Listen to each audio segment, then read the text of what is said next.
Union Home Minister Amit Shah will be addressing the crowds now. उद्बोधन के लिए एक बार तालियों की गड़गड़ाहट के साथ देश के गृह मंत्री जी का शिवावतारी गुरु गोरक्षनाथ की पावन तपोभूमि पर अभिनंदन करें।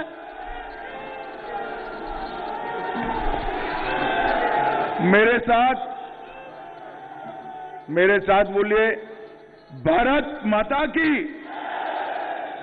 अरे भाई, गोरखपुर में योगी जी का पर्चा डालना है।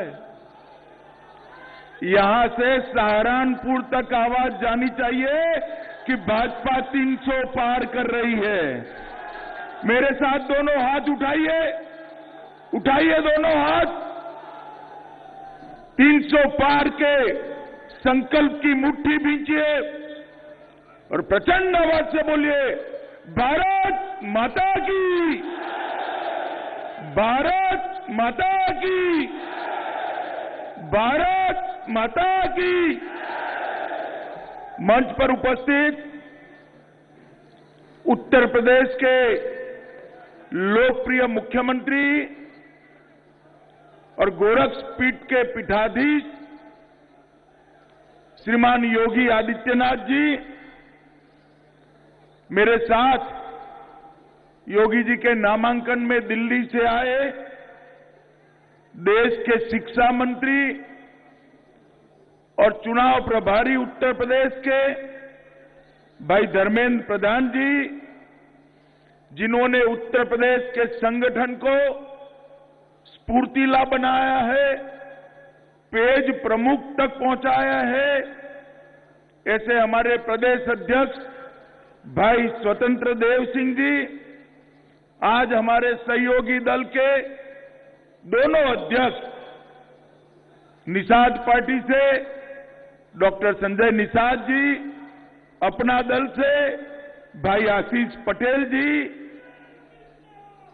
शिव प्रताप शुक्ला जी, रवि किशन शुक्ला जी, जयप्रकाश निषाद जी, कमलेश पासवान जी और यहीं के विधायक जिन्होंने योगी जी को जिताने का संकल्प लिया है, डॉक्टर राधा मोहन अग्रवाल जी। और आज योगी जी के नामांकन में आए हुए प्यारे भाइयों, बहनों, माताओं, आप सभी को मेरा नमस्कार। मित्रों, आज उत्तर प्रदेश के इतिहास में फिर से एक बार भारतीय जनता पार्टी इतिहास को दोहराने जा रही है। 2014, 2017 और 2019 तीनों चुनाव में उत्तर प्रदेश की जनता ने मोदी जी के नेतृत्व में उत्तर प्रदेश का विकास का रास्ता अख्तियार कर प्रचंड बहुमत दिलाया था। आज योगी जी के नामांकन भरने के साथ ही फिर से एक बार भारतीय जनता पार्टी यहां से 300 पार के संकल्प के साथ पूरे उत्तर प्रदेश में आगे बढ़ रही है। और स्थान भी इतना पवित्र है, शिव अवतार माने जाने वाले महायोगी गुरु गोरक्षनाथ की भूमि पर आज हम योगी जी का पर्चा डलाने आए हैं। मित्रों, गोरक्षनाथ का भूमि कई तरह से याद रखा जाता है पूरे देश भर में। भगवान बुद्ध, भगवान महावीर, स्वयं गोरक्षनाथ जी और कबीरदास, चारों की कर्मभूमि रही है गोरखपुर में। आज हम ये ऐतिहासिक निर्णय कर जा रहे हैं कि हम फिर से 300 पार होंगे। मित्रों, आज मैं यहां आया हूं तब मुझे 2013 भी याद आता है।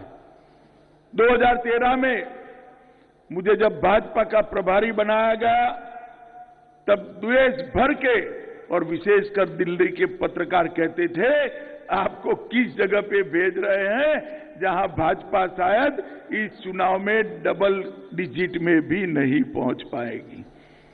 खैर, मोदी जी के नेतृत्व का चमत्कार देखिए, ईश्वर की कृपा देखिए। उत्तर प्रदेश जहां डबल डिजिट की बात करते थे, विपक्ष डबल डिजिट में नहीं पहुंचा, हमने 73 सीटों को प्राप्त।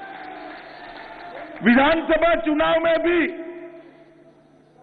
जब हम कहते थे, भाजपा के कार्यकर्ता घर घर जाकर कहते थे कि हम 300 पार करेंगे, हमारा मखौल उड़ाया जाता है। यही उत्तर प्रदेश की महान जनता ने विधानसभा के चुनाव में भी मोदी जी के नेतृत्व में 300 पार करने के लिए हमें मैंडेट दिया। फिर योगी आदित्यनाथ जी को पार्टी ने मुख्यमंत्री बनाया। 19 का चुनाव हुआ, 2 साल तक योगी जी ने यहां पर सुशासन की नींव डालने का काम करा था। उसको देखते हुए सारे विपक्षी दल इकट्ठा हुए और एक महागठबंधन बनाया। मैंने भुवनेश्वर कार्यकारिणी में कहा था, जो बचे कुचे हैं वो भी इकट्ठा हो जाओ, कर लो 2-2 हाथ, हम फिर से एक बार 2/3 से ज्यादा बहुमत के साथ सरकार बनाएंगे। और मित्रों, मोदी जी के नेतृत्व में फिर से 65 सीटें आई और फिर मोदी जी की उत्तर प्रदेश के प्रति जो अनुराग है और योगी जी की जो कर्मठता है, इसका एक सुभग सुमेल हुआ। जो उत्तर प्रदेश और विशेषकर पूर्वांचल और पश्चिमी उत्तर प्रदेश जो माफियाओं के लिए जाना जाता था, आज मैं भारतीय जनता पार्टी के कार्यकर्ता के नाते, देश के गृह मंत्री के नाते गर्व से कहता हूं, योगी आदित्यनाथ ने उत्तर प्रदेश को माफियाओं से मुक्त कराने का काम किया। उत्तर प्रदेश में माफिया 3 ही जगह दिखाई पड़ता है, या तो वो जेल में है, या तो वो उत्तर प्रदेश के बाहर चला गया है, या तो सपा की विधानसभा सदस्यों की सूची में दिखाई पड़ता है। उत्तर प्रदेश के अंदर से हर जनपद में एक माफिया बनाया था, वो राज करते थे। उत्तर प्रदेश की पुलिस माफियाओं से डरती थी। आज योगी जी के राज में स्थिति ये आ गई है कि माफिया स्वयं जाकर पुलिस स्टेशन के अंदर सरेंडर कर रहा है। मित्रों, सरेंडर कर रहा है। और मैं मानता हूं कि बहुत बड़ा योगदान है भारतीय जनता पार्टी का और योगी आदित्यनाथ की बहुत बड़ी सफलता है उत्तर प्रदेश के मुख्यमंत्री के नाते कि 25 सालों के बाद उत्तर प्रदेश में उन्होंने कानून का राज प्रस्थापित करने का काम किया। मित्रों, मोदी जी भी उत्तर प्रदेश से ही सांसद बनकर गए और मोदी जी हमेशा कहते हैं, जब तक उत्तर प्रदेश का विकास नहीं होता, क्योंकि उत्तर प्रदेश हमारा 22 करोड़ से ज्यादा आबादी वाला देश का सबसे बड़ा सूबा है, जब तक उत्तर प्रदेश का विकास नहीं होता, देश का विकास असंभव है। और मोदी जी हमेशा गरीब, पिछड़े, दलित, आदिवासी इसके उत्थान के लिए लगे रहे। मोदी जी ने ढेर सारी योजनाएं प्रधानमंत्री बनने के बाद पूरे देश के अंदर भेजी। हर गरीब के लिए घर बनाने की योजना भेजी, हर गरीब महिला को गैस का सिलेंडर देने की बात करी, हर गरीब के घर में बिजली पहुंचाने की बात की, हर गरीब को 5 लाख तक का सारा स्वास्थ्य का खर्चा फ्री ऑफ कॉस्ट हो जाए, ऐसी प्रधानमंत्री आयुष्मान भारत योजना लाए। हर गरीब के घर में शुद्ध पीने का पानी पहुंचे, इस प्रकार की योजना लेकर आए। इसके साथ साथ हर गरीब को, हर व्यक्ति को, हर नागरिक को मुफ्त कोरोना का टीका लगाने का काम भी नरेंद्र मोदी जी ने। मित्रों, मैं तो देश भर की सरकारों के कामकाज देखता हूं, ढेर सारी योजनाएं मोदी जी ने गरीब के लिए, पिछड़े के लिए, दलित के लिए, आदिवासी के लिए भेजी, मगर इसका इम्प्लीमेंटेशन नहीं होता। मोदी जी ने जो 73 योजनाएं भेजी है, वो सबके सब में उत्तर प्रदेश 1 से 5 के अंदर आता है और 45 में नंबर 1 है, नंबर 1 है। गैस भेजा, 1,73,00,000 महिलाओं के घर में गैस पहुंचाने का काम किया। उनको घर देने की योजना लाए, 82 लाख लोगों के घर में घर देने का काम योगी आदित्यनाथ की सरकार ने किया। मोदी जी ने बिजली की योजना बनाई, 1,82,00,000 लोगों के घर में बिजली पहुंचाने का काम भारतीय जनता पार्टी की योगी सरकार ने किया। मोदी जी ने मुफ्त वैक्सीनेशन भेजा। आज देश में सर्वाधिक वैक्सीन लगाने वाला कोई एक राज्य है तो अपना उत्तर प्रदेश है। और इसके साथ साथ मोदी जी ने गरीबों के लिए एक योजना लाए, क्योंकि कोरोना का सबसे बड़ा असर अगर किसी पे होता था तो हर रोज कमाकर हर रोज खाने वाले गरीबों पर होता था। उन्होंने हर गरीब घर में प्रति माह 5 किलो अनाज 2 साल तक भेजने का निर्णय किया। योगी जी ने इसमें दलहन को भी ऐड किया, तेल भी डाल दिया, नमक भी डाला और ये सारी योजना 2 साल तक 15 करोड़ गरीबों को घर में मुफ्त खाने का सामान पहुंचाने का काम मोदी जी और योगी जी ने किया है। मित्रों, आज विपक्ष के पास कोई मुद्दा नहीं। उनको तो लगता है अच्छा ही हुआ है, ये कोरोना के कारण सभाएं सीमित हो गई है, लोगों के बीच में जाना नहीं पड़ रहा है। मगर मैं उनको कहना चाहता हूं, भैया जो अपप्रचार करना हो वो कर लो। उत्तर प्रदेश की जनता भारतीय जनता पार्टी के साथ है और उत्तर प्रदेश की जनता फिर से एक बार 300 पार करेगी। मैं आज उत्तर प्रदेश की जनता को कहने आया कि आजम खान, अतीक अहमद, मुख्तार अंसारी, ये सारे भारतीय जनता पार्टी के शासन में, योगी जी के शासन में जेल की सलाखों के पीछे कोई संभावना नहीं है। अखिलेश बाबू, कोई संभावना नहीं है। उत्तर प्रदेश की जनता बहुत सालों के बाद इनके आतंक से बाहर आ गई। मित्रों, पर्चा डालने का मुहूर्त है, मैं ज्यादा कहना नहीं चाहता। मैं आज गोरखपुर आया हूं। इसी शहर को गोरक्षनाथ मंदिर के 3 पीढ़ी ने सलामती देने का भी काम किया है और संवारने का भी काम किया है। मेरा योगी जी के गुरु महंत अवैधनाथ जी से निकट का संबंध रहा। मुझे मालूम है अवैधनाथ जी ने सबको साथ लेकर किस प्रकार से समग्र समाज को एकत्रित किया जा सकता है, उसका देश के सामने बहुत बड़ा उदाहरण दिया है। और योगी जी भी यहां से 5 बार सांसद रहे हैं, 5 साल मुख्यमंत्री रहे हैं। मैं एयरपोर्ट से गोरखपुर आया, पहले भी कई बार आया हूं, अभी भी आया हूं। हर बार गोरखपुर का सौंदर्य और जवानी दोनों बढ़ती जाती है और अच्छा दिखता है। मित्रों, गोरखपुर के लिए एक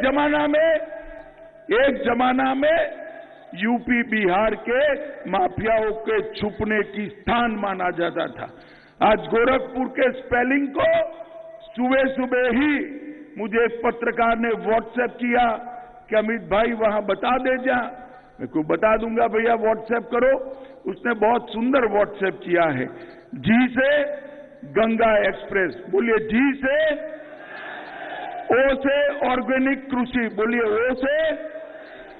आर से रोड, ए से एम्स, के से खाद का कारखाना, पीयू से पूर्वांचल एक्सप्रेसवे और आर से रीजनल मेडिकल रिसर्च सेंटर बनाने का काम योगी आदित्यनाथ ने किया। मित्रों, योगी जी के जनप्रतिनिधि नाते एक मुद्दे को मैं जरूर कहना चाहूंगा। सपा बसपा, बसपा सपा, ये बुआ भतीजे का राज था।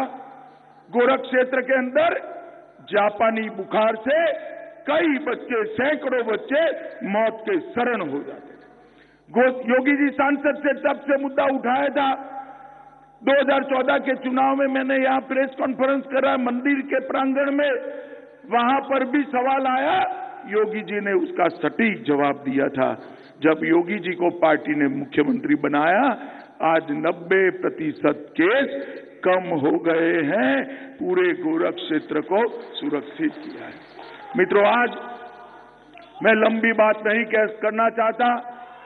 भारतीय जनता पार्टी की सरकार ही उत्तर प्रदेश को सुरक्षित कर सकती है। भारतीय जनता पार्टी की सरकार ही उत्तर प्रदेश को विकास दे सकती है। भारतीय जनता पार्टी की सरकार ही माताओं बहनों का सम्मान बचाकर गौरव के साथ जीने का मौका दे सकती है। भारतीय जनता पार्टी की सरकार ही उत्तर प्रदेश के 15 करोड़ गरीब, पिछड़े, दलित लोगों को जीवन को ऊपर लाने का काम ही करती है। और भारतीय जनता पार्टी की सरकार ही योगी आदित्यनाथ के नेतृत्व में उत्तर प्रदेश को देश का नंबर 1 राज्य बना सकती है। अंत में आज गोरक्ष में आए हुए नागरिकों के माध्यम से मैं समग्र उत्तर प्रदेश की जनता को करबद्ध निवेदन करना चाहता हूं कि फिर से एक बार इसी मन से हमने 300 पार का लक्ष्य भाजपा के कार्यकर्ताओं के सामने रखा है। भारतीय जनता पार्टी का ये लक्ष्य लेकर हमारे कार्यकर्ता घर घर आएंगे, विनम्रता के साथ आपका आशीर्वाद, आपका वोट और आपका सहयोग मांगेंगे। मुझे पूरा विश्वास है उत्तर प्रदेश की जनता पर कि आपका आशीर्वाद, वोट और सहयोग तीनों हमें मिलेगा। और आज मैं योगी जी और सारे हमारे विधायक के प्रत्याशी जो नामांकन कर रहे हैं, वो सभी को बहुत बहुत शुभकामनाएं देता हूं कि ईश्वर आपको बड़ी सफलता दे, यूपी की जनता का आशीर्वाद आपके साथ रहे और सभी के सभी लोग प्रचंड बहुमत से विजयी बनकर बाहर आए, ऐसी मैं ईश्वर से प्रार्थना करता हूं। फिर से एक बार मेरे साथ दोनों हाथ उठाइए, 300 पार के संकल्प की मुट्ठी बींचे और यहां से पश्चिमी यूपी तक पहुंचे, ऐसी आवाज में बोलिए, भारत माता की, भारत माता की, वंदे वंदे वंदे। That, of course, was Union Home Minister Mr. Amit Shah addressing the crowds there in Gorakhpur before he and Uttar Pradesh